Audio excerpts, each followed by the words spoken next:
vida. Nunca me pasó nada. Por unas cuadras. Me arruga la ropa. Atrás no hace falta. Si voy despacio. ¿En la ciudad para qué?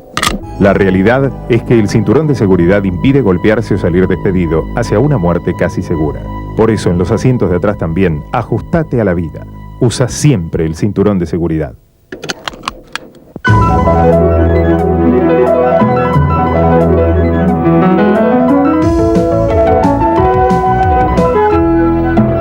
Luchemos por la vida.